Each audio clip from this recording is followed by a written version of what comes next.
On Sunday at 1800 hours, I learned that all my telephones were cut off. I had no further communication with the outside world.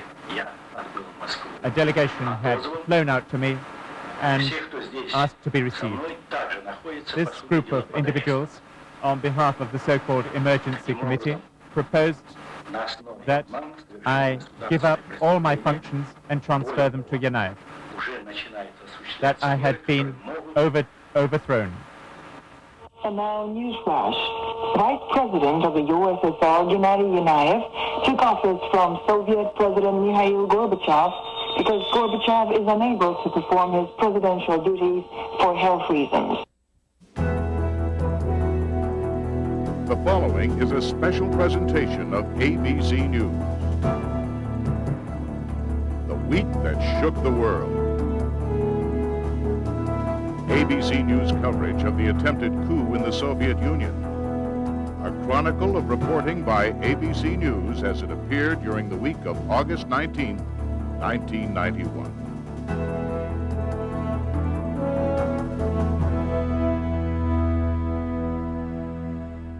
This is a special report from ABC News.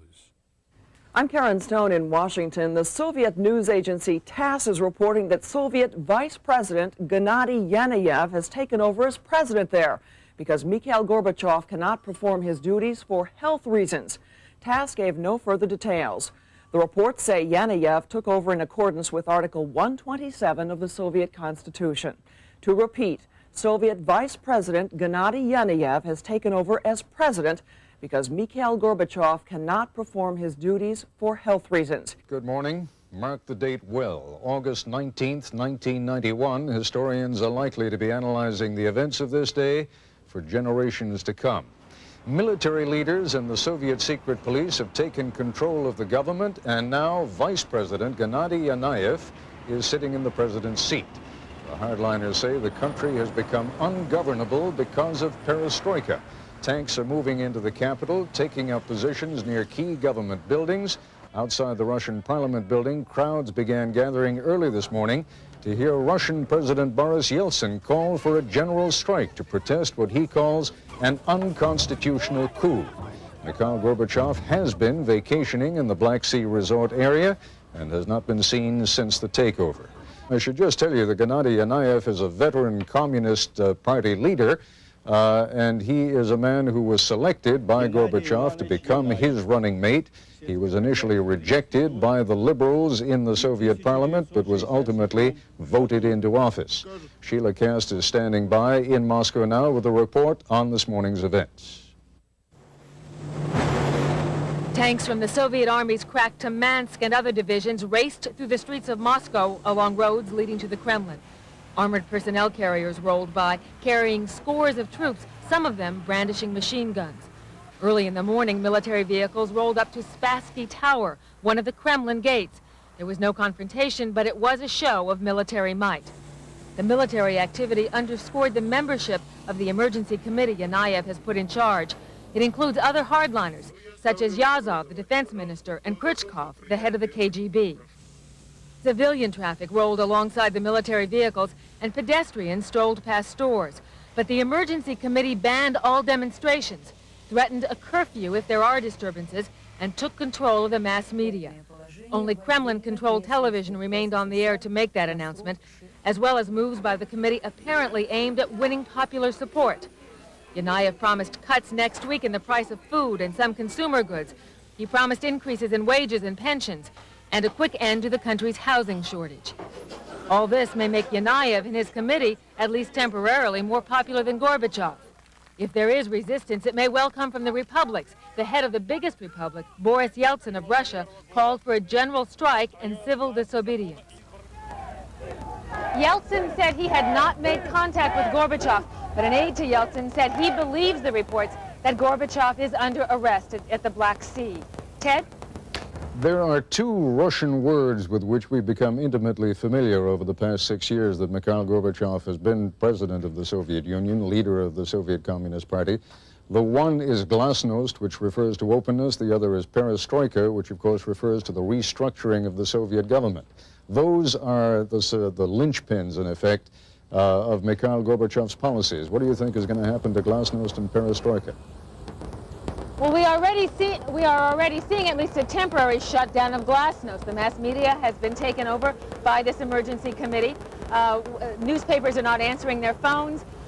Clearly, glasnost openness is under attack. In terms of perestroika, clearly the committee is heading to undo some of the reforms. It is talking about cutting prices, raising wages, the reverse of market conditions needed here.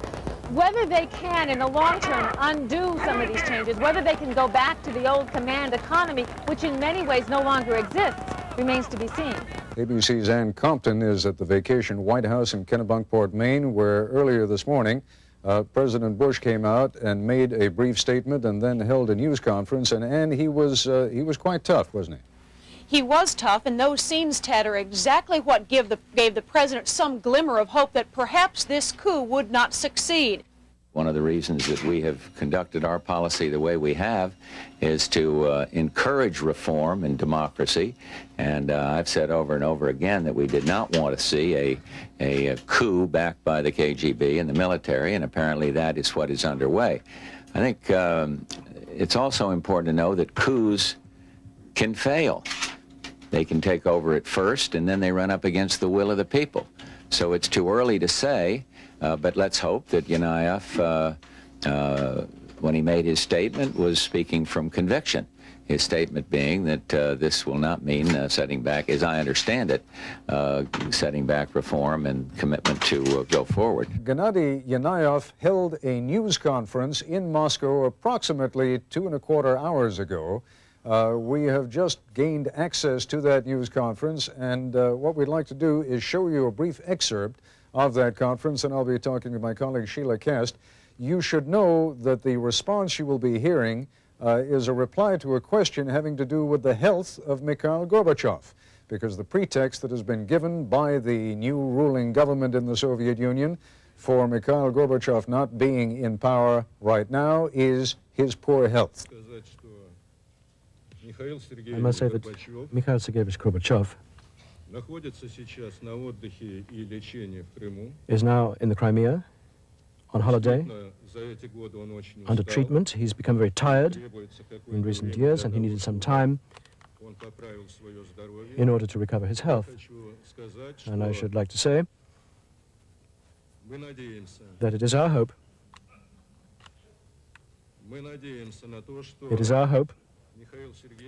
that Mikhail Sergeyevich, having recovered his health, will return to perform his duties.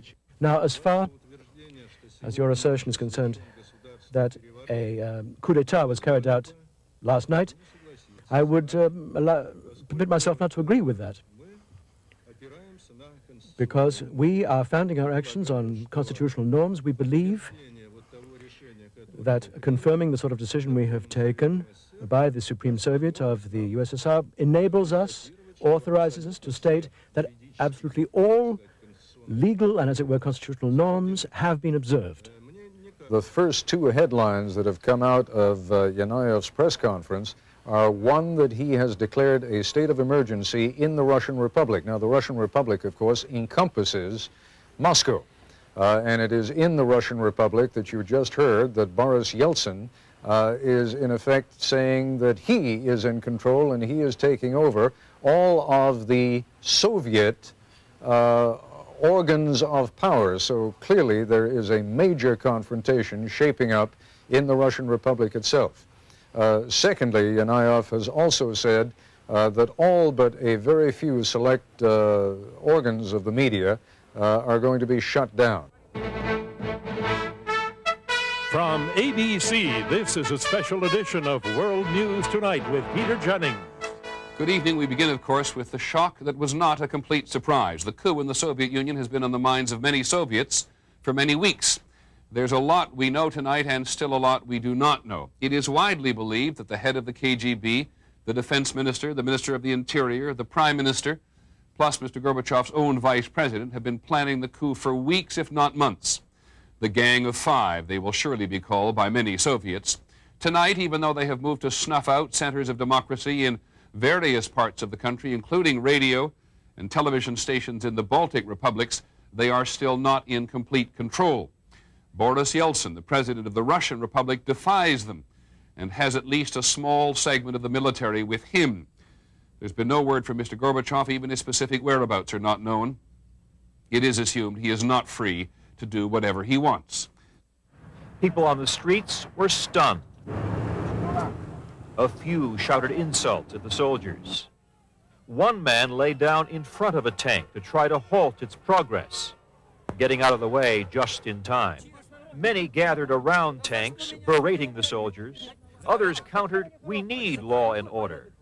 One woman shouted angrily, "You are fascists." It was all too much for Boris Yeltsin. As president of the Russian Federation, he had already mounted a challenge to the coup leaders. He defied orders to evacuate his offices. He stood upon a tank surrounded by supporters. "It is a coup by criminals," said Yeltsin. He called for a general strike across Russia. As to Gorbachev, Yeltsin, one-time political adversary, sought his return. They won't let us contact the president at his dacha in the Crimea. I spoke to him on Friday by telephone at his dacha. He was well, in good spirits, resting and working on the upcoming Union Treaty. Tomorrow, Gorbachev and Yeltsin were to have signed a treaty which would have given up substantial Kremlin power to the republics. In response to a Yeltsin call to defend the Russian Federation building, thousands of people took to the streets, defying the ruling committee's decrees, marching past the Kremlin and up toward Yeltsin's headquarters. They built barricades. Bus and truck drivers surrounded the building. Tonight, Yeltsin supporters are maintaining an all-night vigil, with army tanks poised just a few yards away. What appears to be developing tonight is a contest for the loyalty of the military, a contest between Boris Yeltsin and the Emergency Committee. There are troops loyal to both sides around the building where Yeltsin is spending the night. Peter? Jim, much of what we've heard today is from Moscow itself. What are you picking up from elsewhere in the country? Well, we know for one thing that a number of the Republican leaders simply do not want to surrender their authority to this committee. Of course, the most critical situation is in the Baltics, where the troops loyal to the Interior Ministry have moved in hard against all communications facilities, particularly in Kaunas in Lithuania and in Riga, the capital of Latvia. A closer look now at the men who have taken control in the Soviet Union, and we are reminded again that what you see is not always what you get. Before he was elected vice president last December, Gennady Yanayev had spent decades as a party bureaucrat. I am a communist to the depths of my soul. The conventional wisdom is that Yanayev is just a figurehead, with others on the committee calling the shots. Prime Minister Valentin Pavlov. Earlier this year, he charged that the West, especially the CIA, is responsible for the Soviet Union's economic collapse. Defense Minister Dmitry Yazov. Last year, he defended using troops to keep peace in Armenia and Azerbaijan. Interior Minister Boris Pugo. His Black Beret Special Forces carried out the crackdown in the Baltics last January. KGB Chief Vladimir Krichkov. He's been struggling to preserve the agency's hold on society while trying to polish its image. The men who ousted Gorbachev today have all publicly supported him in the past. All the key ministers are all pulling together as a single team, the team of perestroika, President Gorbachev's team, and there are no grounds for any other interpretation. But all have made it clear they distrust the West and market economic forces, and their frustration has grown in recent weeks. They saw Gorbachev, at his summit meeting with President Bush, agree to deep cuts in the Soviet nuclear arsenal. They watched Gorbachev choose not to interrupt his vacation when 4 Soviet soldiers were taken hostage by Armenian nationalists last week. They have watched Yeltsin start to implement his decree that Communist Party officials would no longer be allowed a special role in Russian factories and workplaces. And they saw Gorbachev make last-minute compromises on the new Union Treaty. It would have transferred power over natural resources like oil from the central government to the republics. It would have also given the republics the sole right to collect taxes. That was apparently the last straw. The treaty would have ended the Soviet Union as Yanayev and his henchmen have known it. Hours before it was to be signed, they took action. It's Tuesday morning now in Moscow, day 2 for the Soviet hardliners who ousted Mikhail Gorbachev. They face a continuing challenge this day from thousands of protesters and from the most dynamic and popular reformer in the Soviet Union, Boris Yeltsin. This is ABC News Nightline. Reporting from Washington, Ted Koppel. The president of Russia, Boris Yeltsin, remains prominently and defiantly in Moscow, denouncing the new government and calling on Soviet citizens to engage in acts of civil disobedience. The stage, in other words, is set for what could be a very dangerous confrontation. It is now just after dawn, Tuesday morning in Moscow. Standing by live in our Moscow bureau is correspondent Jim Laurie. Jim, has anything happened yet this morning? It is very quiet this morning, Ted, but there are elaborate fortifications around the Russian Federation building, the office of Boris Yeltsin. About a half an hour ago, I walked down to the barricades there. There have been public buses and trolleys that have been set up on the bridge over the Moscow River leading to the Russian Federation building. People down there are quietly observing a vigil. They feel that they are protecting Mr. Yeltsin and the Russian Federation from any possible assaults from the central government. And within the last couple of hours, additional military units have switched sides, if you will, from the committee to Boris Yeltsin. We now understand that a full battalion of troops are inside the barricade near the Russian Federation building. They are in trucks on armored personnel carriers, and there are about 14 tanks. Their turrets faced away from the Russian Federation building, basically responding to Mr. Yeltsin's call that the armed forces pledge its allegiance to the Russian leader, the Russian Federation president, and not to the Committee of 8. Crisis in Moscow. Now reporting from New York, Peter Jennings. In about a minute and a half from now, President Bush is going to come out to the White House and answer some questions about U.S. policy towards the Soviet Union. Perhaps the president knows some things the rest of us do not know about what's going on in the Soviet Union. But just very quickly before we go to the White House, I want to go to Moscow and ask our bureau chief there, Jim Laurie, just one question. Jim, do we know today the whereabouts of Mikhail Gorbachev? We have just received, Peter, some fairly firm information from the Crimea, and we have established that Mr. Gorbachev is still in his dacha, his home, approximately 20 miles from Yalta, in a town called Faros. He was placed under house arrest there on Sunday. There were earlier reports that he'd been removed and taken somewhere else, perhaps back here to Moscow, but we talked to two different sources in Yalta, one his personal physician and another attendant, and they say that he is still there, although they do not have access to him. There have been some very large demonstrations in the Soviet Union today. Boris Yeltsin and the former Soviet Foreign Minister Edward Shevardnadze spoke to a large crowd in Moscow in which they both appealed to people there to defy the coup's leaders. There were demonstrations in some of the Baltic republics where the Soviet military has moved quite quickly to try to clamp down on the independence movements there. There's no indication that they've had any success. So here is the Rose Garden of the White House. The White House press corps gathered. The president, as you know, returned from Kennebunkport in Maine yesterday so he could get a better handle on events in the Soviet Union, and now we shall see whether or not he's going to continue to get tougher with the new Soviet coup leaders as he has in the last 24 hours. I have this morning spoken with Boris Yeltsin, the freely elected leader of the Russian Republic. And I assured Mr. Yeltsin of continued U.S. support for his goal of the restoration of Mr. Gorbachev as the constitutionally chosen leader. Mr. Yeltsin is encouraged by the support of the Soviet people and their determination in the face of these trying circumstances. He expressed our gratitude, his gratitude for our support of him and President Gorbachev.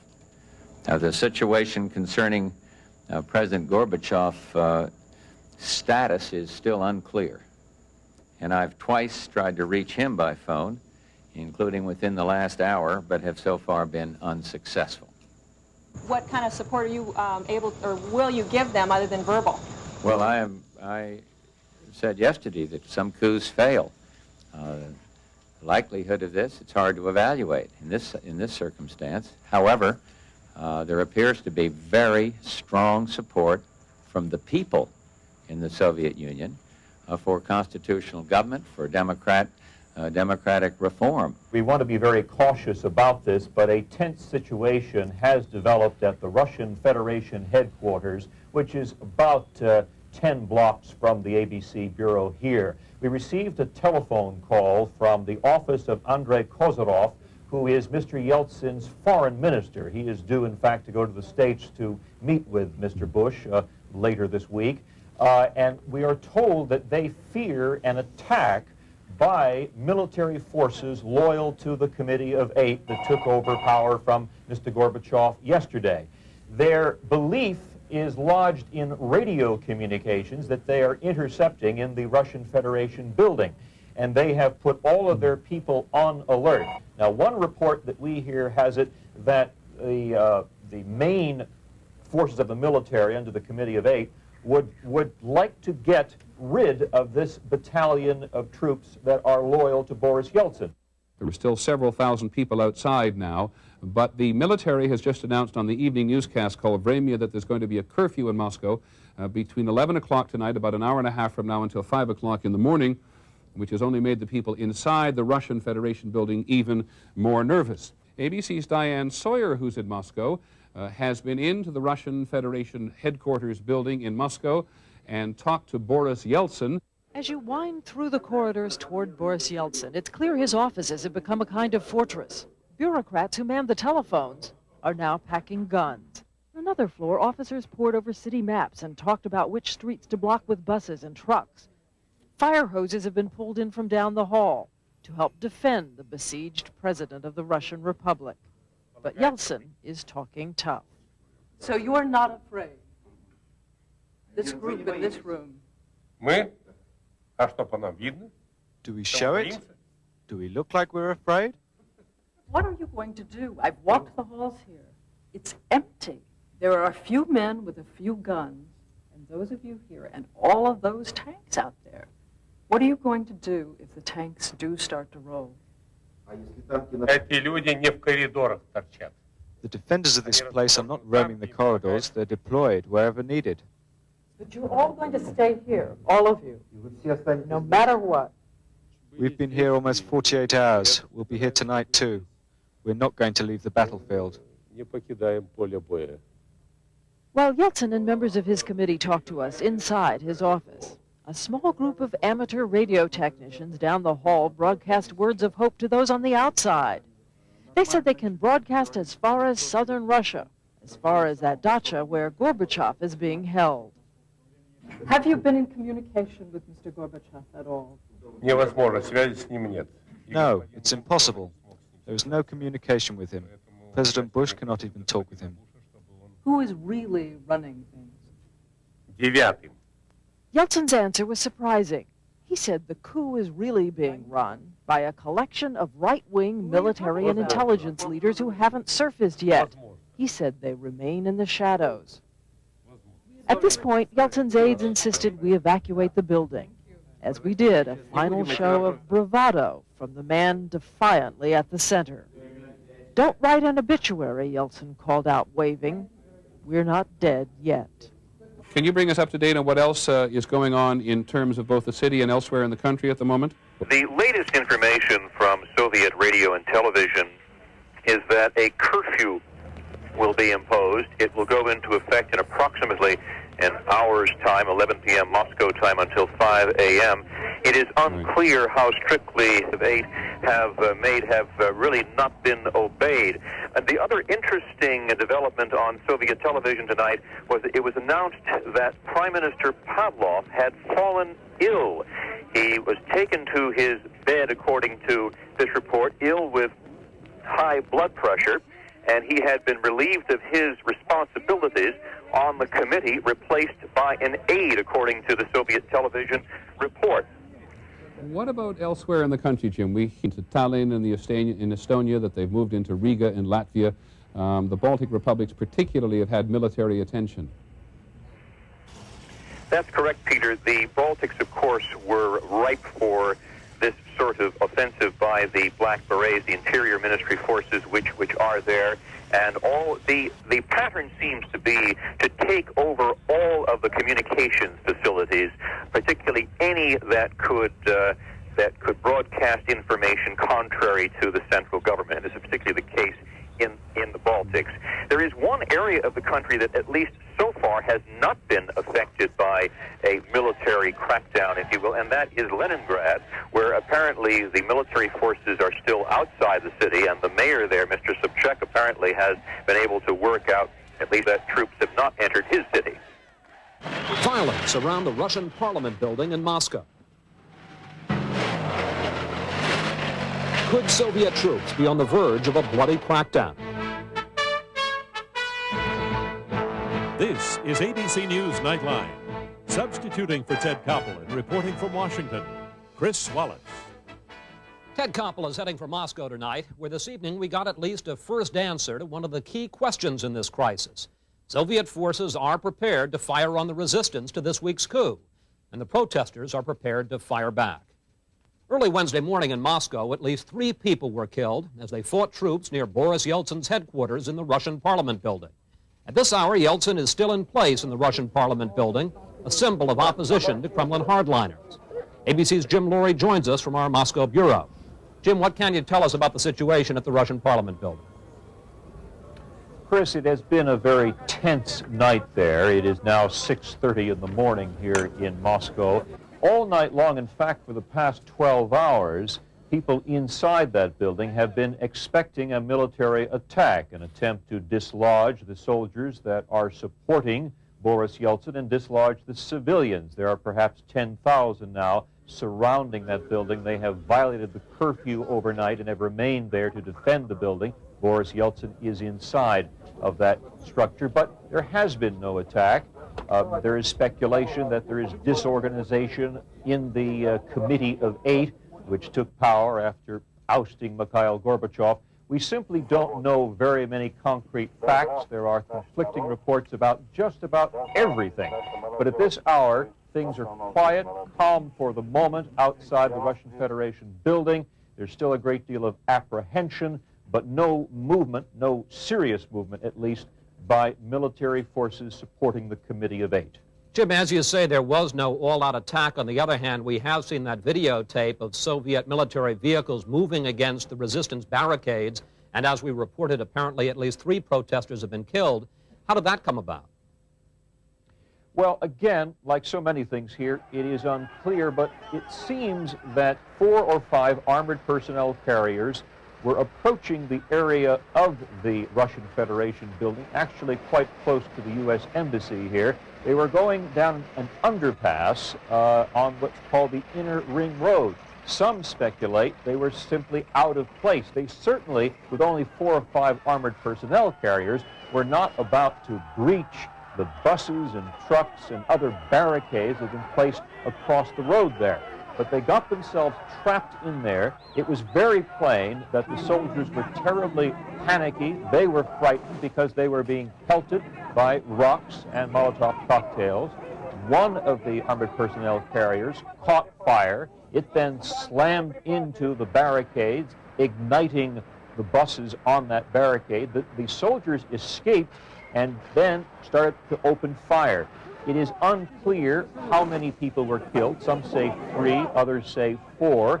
Some say that at least 2 were crushed by retreating tanks or armored personnel carriers. But one eyewitness I talked to said that the soldiers opened fire into the crowd and one was definitely shot in the head. Joining us now from Paris is the foreign minister of the Russian Republic, Andrei Kozyrov, who's been sent by Boris Yeltsin as his personal representative to the West. Mr. Kozyrov, have you been in touch with Mr. Yeltsin in the last few hours of this evening? Not directly. We're using some indirect links of communication. And what indirectly do you understand is the situation inside the Russian building after the events of this last evening? Well, even judging from my day and night which I spent at this building before I get to the West, I can say and assure you that the spirit is high and they will stand to the last minute, and I think we will prevail. Here are the latest developments in the crisis in the Soviet Union. At the barricades in Moscow, no peace, no war. On one side of the barricades, a human wall. Thousands of civilians protecting the approaches to the Russian Parliament building. Inside that building, Boris Yeltsin, even more defiant.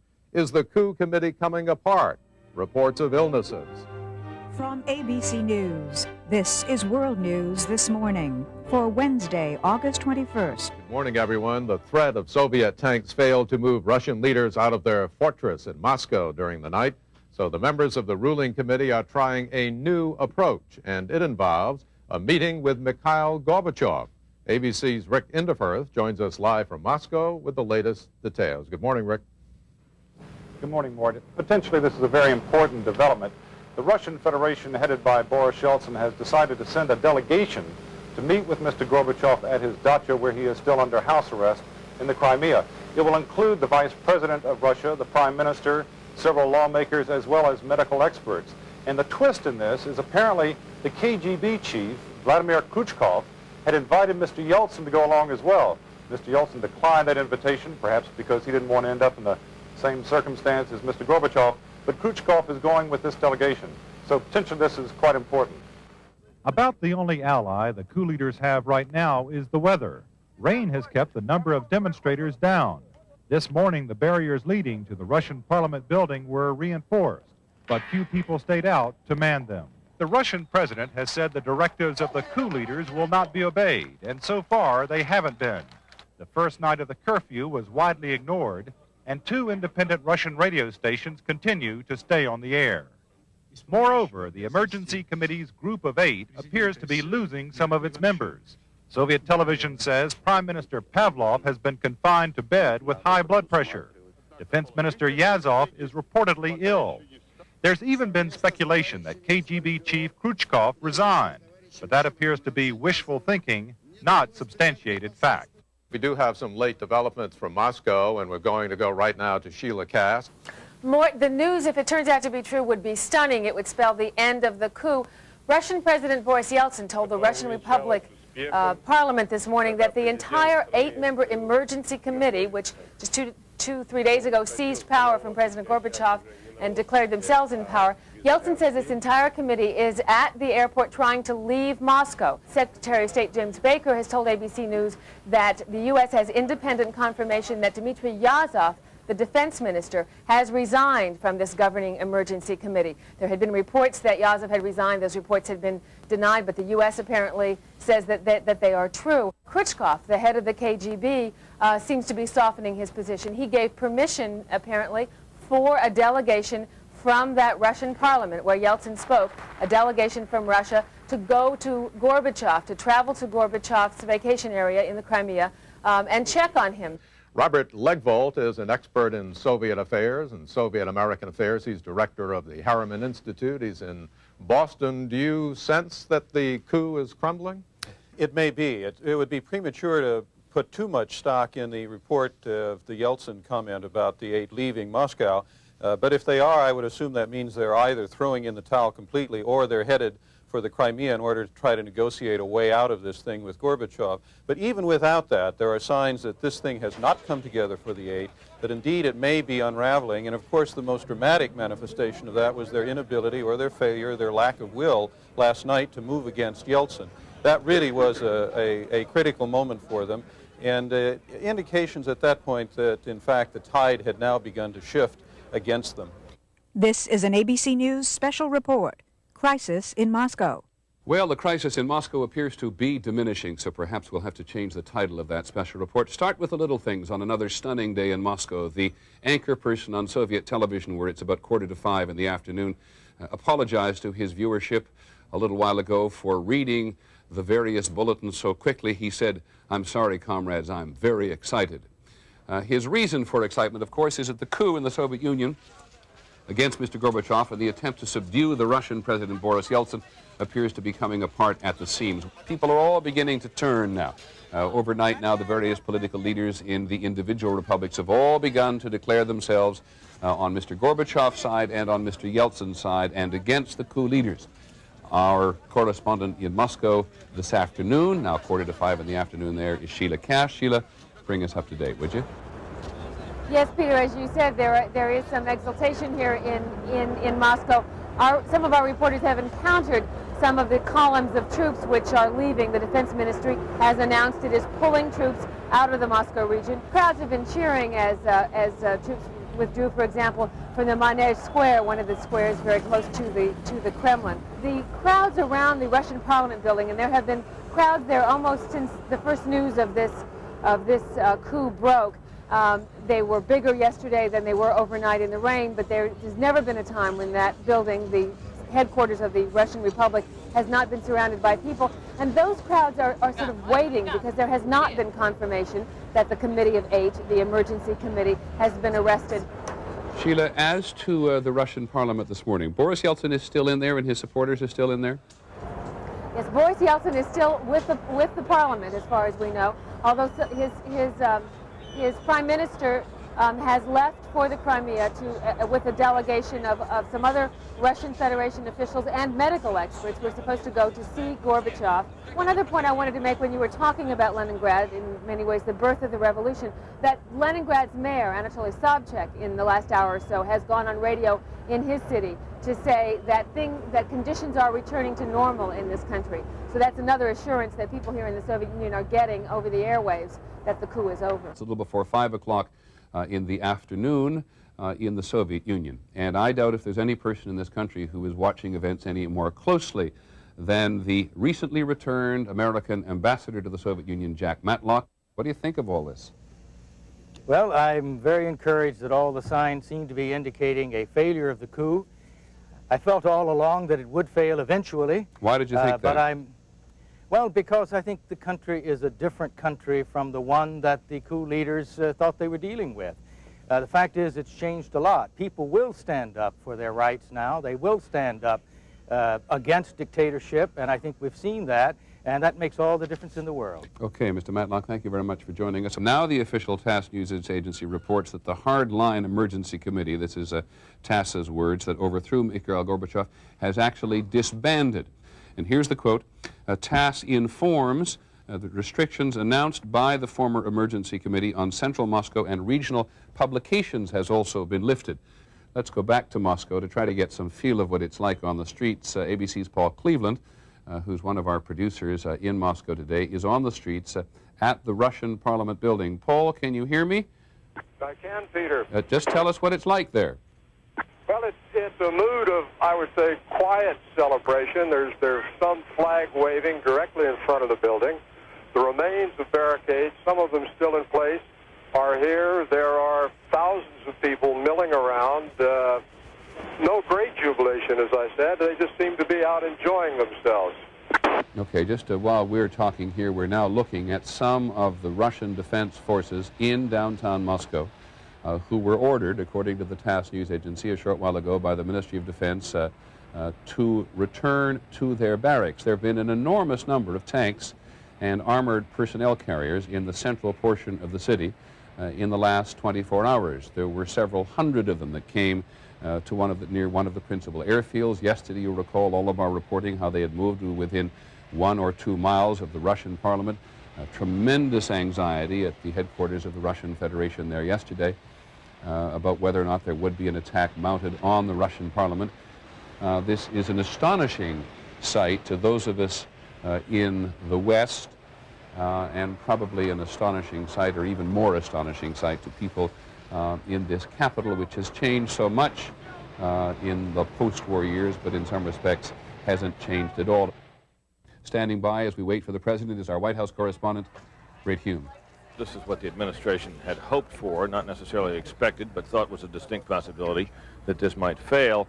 And I might mention that the steps that the President took over the last couple of days did not in any way prejudice the situation so that it would be difficult for him if Gorbachev did indeed come back to Moscow and resume charge. I spoke at length this morning to President Boris Yeltsin.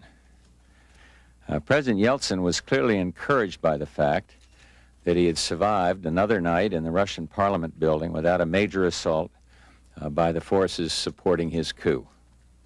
He told me that tens of thousands of Muscovites had turned out to help guard the building from attack. Yeltsin said he was encouraged by indications that more and more military units and their commanders were abandoning support of the coup. There are at present, according to Yeltsin, flights of aircraft carrying his representatives and also others with members of the Emergency Committee on their way to the Crimea to meet with President Gorbachev. Perhaps we can talk to ABC's Jim Laurie, who was in our Moscow bureau, who's just come back in off the streets. Jim, what have you been finding? Peter, actually, I'm not in the Moscow bureau. I'm on a balcony at the Russian Federation headquarters. In front of me are tens of thousands of cheering people. Behind me, the Russian Parliament, presided over by Boris Yeltsin, is in session. And it is quite an elated, emotional crowd right here. They're elated because they feel that it's all over. Now, Jim, you've been our bureau chief there in Moscow for several years. What's your own impression of what you're seeing and hearing? Well, it's, to put it mildly, a remarkable several days that we have been through. What is most remarkable to me, because I remember back in 1989, 1988, the beginnings of the popular movement here, the campaigns for democratic reform, the first election campaign, Boris Yeltsin's first election campaign, and I see that same kind of popular spirit back here among the people, a feeling among people, and this crowd is a good example of that just in front of me, that they actually have a voice in things and that they can perhaps change things around. There was tremendous discouragement when they thought the military had the upper hand and that tanks might come against this Russian Federation building, but now there's tremendous elation here. It's 8:30 in the evening in Moscow, and after having said for a couple of days he couldn't get in touch with him, President Bush has managed to have a conversation with Mikhail Gorbachev. He will return either tonight or tomorrow to Moscow. He tells me that things are under control. His first call, I believe, was with Boris Yeltsin. He stated his sincere appreciation to the people of the United States and others around the world for their support for democracy and reform. And he sounded in good physical condition. Indeed, his voice was buoyant. In his view, the constitutional authorities are back in power, and democracy and freedom and reform have prevailed. Tonight, Mikhail Gorbachev is again president of the Soviet Union. The men who tried to bring him down are either under arrest or being hunted. We're not absolutely sure. Boris Yeltsin, the Russian president, once dismissed as a loose cannon on the Soviet political scene, has stared the cannons down and emerged as the man who's kept the Soviet Union from being plunged backwards. It is now time to celebrate. Alexei Lysatsky is 18 years old, an economics student at Moscow State University. He decided to come here soon after Soviet tanks rolled into the city, but first had to convince his mother. She was very much afraid, and she didn't want me to go there. So I had a very difficult talk with her. So I tried to prove that it's my duty to come here. She let him come, but he admits he was frightened, especially last night when he heard about the 3 protesters who had been killed nearby. Alexei says he was surprised that the coup collapsed so quickly.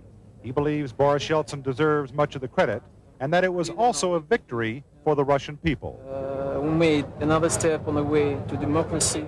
Natalia Greenlow is a teacher. She and her husband arrived yesterday. We came here because we considered it to be our really civil duty to be here at that moment. Her civil duty, a concept that is beginning to take hold in Mikhail Gorbachev's Soviet Union. Natalia believes people will be glad to see him again. They would be happy when he will occupy his place, which really belongs to him.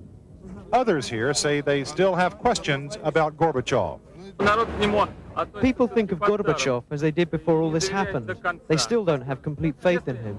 But there was little talk of that tonight.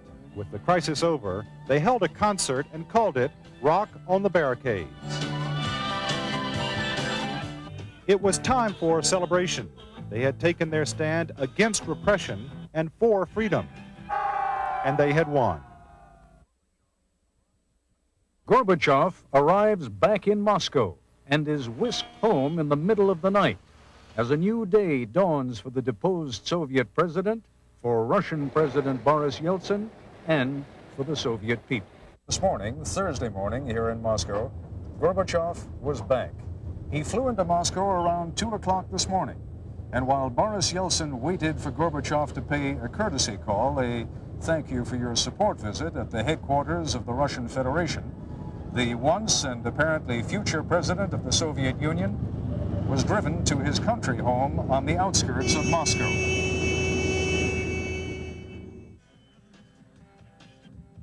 It has been a day and a very long night of confusion bordering at times on near madness. While thousands of mostly young Russians maintained their defensive vigil around the Russian Federation building, what they call Boris Yeltsin's White House here in Moscow, wild rumors flew through the city. Raisa Gorbachev had committed suicide. She did not. Marshal Dmitry Yazov, the Soviet defense minister and one of the men who overthrew Gorbachev only 4 days ago, Yazov too had committed suicide. That also turned out to be a false rumor. Word spread that elite Soviet troops were about to storm Yeltsin's headquarters. The crowds outside reinforced their barricades, while inside sandbags were brought to Yeltsin's office to protect against gunfire from the outside. But gradually, in the offices of Yeltsin's top advisors, the sense grew that the tide was turning irrevocably in their favor. Gennady Yanayev, who is state secretary of the Russian Federation and perhaps Boris Yeltsin's top advisor, left no doubt tonight that Gorbachev will have to pay for the role that Yeltsin has played in bringing him back to power. I have no doubt that Gorbachev was trying to pursue a very noble purpose. However, his personal tragedy is that he has been trying to accomplish a radical reform within the rigid framework of the communist system. This is a totally hopeless endeavor, which subsequently leads to errors and even crimes.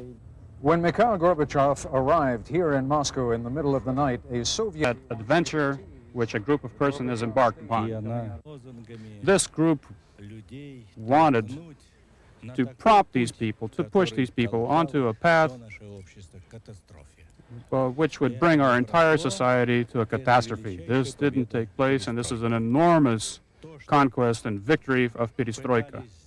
Another part is that I am extremely appreciative and grateful to the Soviet people and for that principled position that the Russians have taken, to the President of the Russian Republic, Yeltsin, and to the Supreme Soviet of the Russian Federation, to all the deputies and all the working collectives who resolutely took up this path to combat this adventure. This is what we can truly be proud of. The President was blocked, isolated from the people, from the world, and was supposed to stand up and be steadfast. I think the goal was to break me morally, break the president morally, to break him and to influence his family. Well, nothing came of this. Why do you think that the men who held power for only 3.5 days, as it turned out, did not mobilize the military, use the military, and arrest Yeltsin right away? Well, first of all, I think that the plotters were trying to use the old kind of mentality. They thought that fear is enough, that the Germans' fear in the Soviet people is so strong that they can do everything. And the other reason, and it's the main reason, is that the reforms initiated by Mikhail Gorbachev left such a profound impact in the Soviet society that the Soviet people can no longer live the way they used to be living for decades. That now the Soviet people have the feeling of pride, and they knew how to defend themselves and defend their democracy. Since late last night, much of the world has waited to hear Mr. Gorbachev's version of what it was like to be suddenly cut off from the power he has so wielded for 6 years. When he met the world's press to discuss what had happened, it took a moment to get his composure.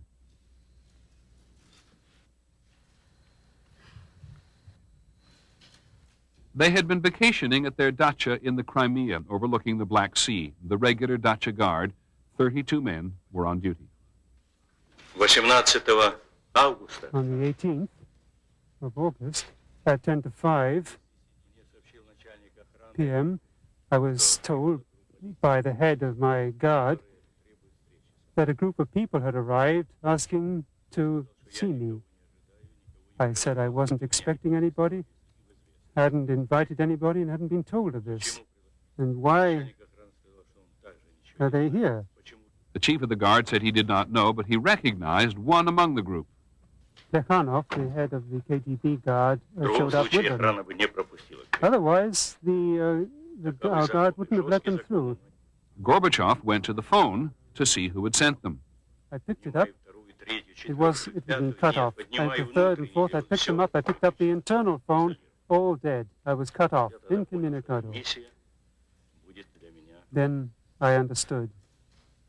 Gorbachev gathered his family together and told them what was happening. And I would stick to my position right to the end. No blackmail, no threats, no pressure would have any effect on me. Raisa, he said, had handled it better than anyone. Gorbachev then met with the intruders and learned the details of the government's takeover. I said that you and everyone who sent you are adventurous. You're simply going to ruin you, but to hell with you. When the conspirators announced that he was sick, he was calm, but deeply distressed. The doctor wrote his opinion in several copies, and he distributed it so that everyone would know the true state of the health of the president. Gorbachev said how pleased they were to have found an old radio in the house. And the people from the guard managed to hook up an antenna and find out what's going on. We got the BBC, best of all.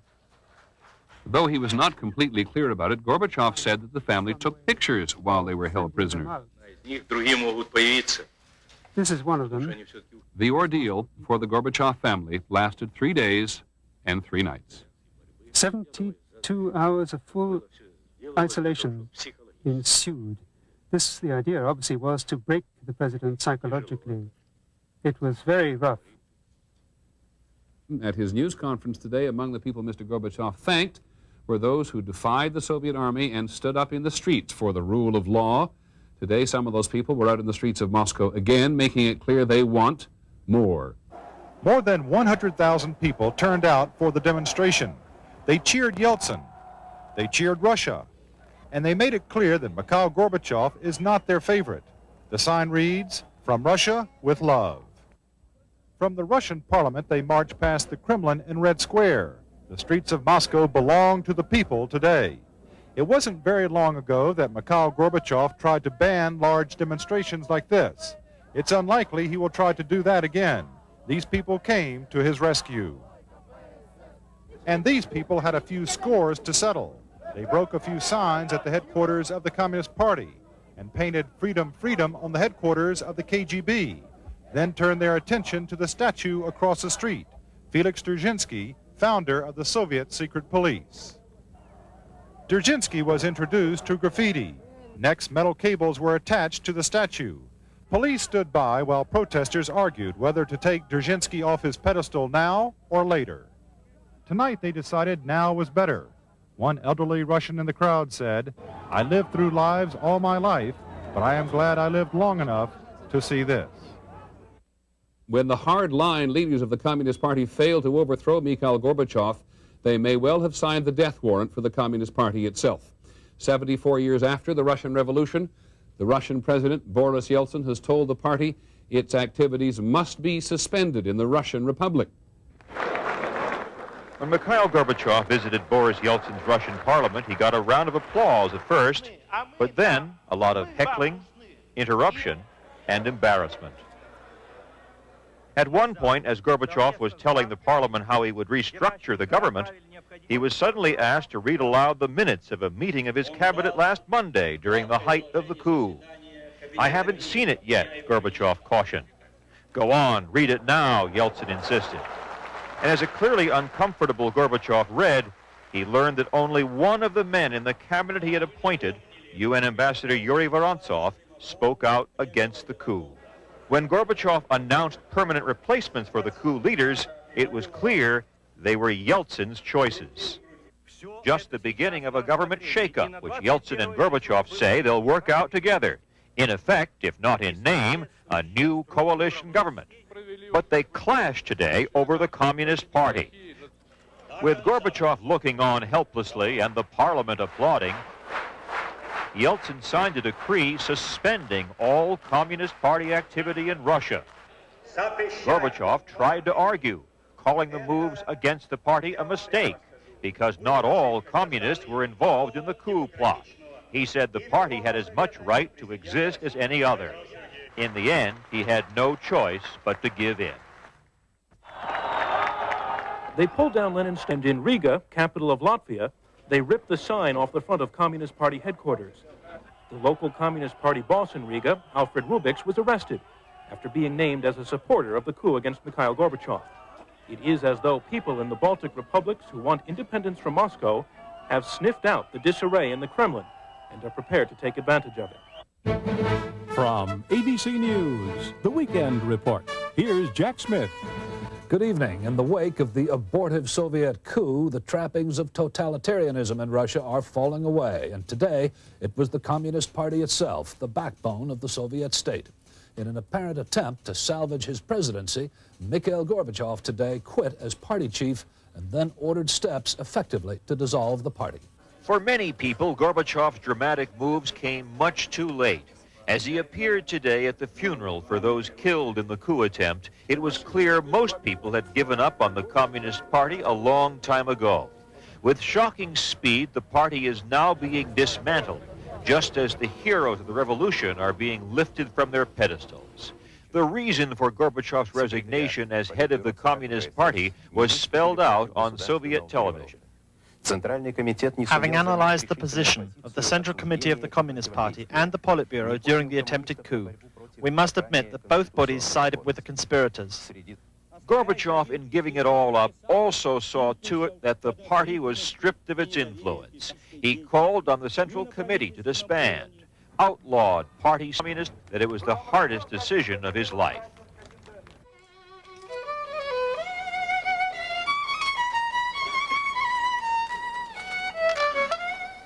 Nearly 1 million Russians came to honor the Soviet Union's newest heroes, the 3 young men who were killed during the coup attempt. An artist, a worker, and an architect, they died defending their republic on this spot, now and forever a shrine. Тем трудно, тяжко мы это все знаем. Идти избранным путем демократии, свободы. An emotional Mikhail Gorbachev bestowed on them the country's highest honor, hero of the Soviet Union. I bow low to them, he said. They gave everything. They gave their lives.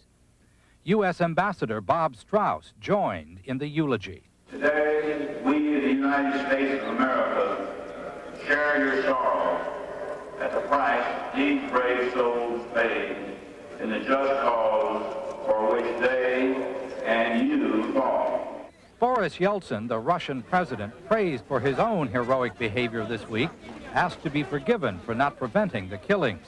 Their deaths, he said, will not be in vain. Indeed, even as the people mourned, Yeltsin took more steps today to suspend communist activities in his republic. It is what many people here have waited so long to see. The 3 for the principles of democracy. John Reed, an early American communist, was also a journalist of sorts and was in Leningrad in 1917 when the Bolsheviks stormed the Tsar's Winter Palace and seized power. And he wrote the best eyewitness account in a book called 10 Days That Shook the World. Now, if he were alive, he could add a final chapter and call it about 5 days, maybe, that unshook the world, describing how the Communist Party came to disgrace in the country where it was born. I think today is the end of the communists. it's quite time for communism to die in Russia and in Soviet Union too. Throughout the Soviet state this week, symbols of the old order came tumbling down. Statues of Lenin, of Felix Dzerzhinsky, the founder of the secret police. The old pre-revolutionary Russian flag came out to replace the hammer and sickle, and reformers were named to head the Interior Ministry, the Army, and the KGB, the apparatus of control. The coup has destroyed the old totalitarian empire and everything associated with it. The failure of the coup is expected to accelerate the pace of reform and the breakup of the Soviet state. The central power is going to be weaker. I don't think there's really very much doubt about that, because the republics have really flexed their muscle now, especially the Russian Republic. The Russian Republic, it has 76% of the Soviet Union's landmass and 51% of its population. And its charismatic leader, Boris Yeltsin, who personally rallied popular opposition to the coup, has emerged as the clear political winner. And I assured Mr. Yeltsin, U.S. policy began shifting to accommodate the emergence of Yeltsin, a man the White House once dismissed as a fool. But not anymore. Forgotten in all the week's images is the fact that during the coup, most Russians were not on the street. In food stores just 15 minutes from the Kremlin, shoppers stood in line sometimes 8 hours to get basic necessities. Economic conditions are worse than in the Great Depression.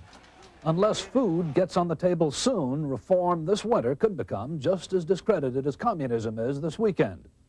For the moment, though, the Soviet people and the rest of the world are fixed on the fact that 74 years after its birth there, communism in the Soviet Union is dying.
This has been a special presentation of ABC News.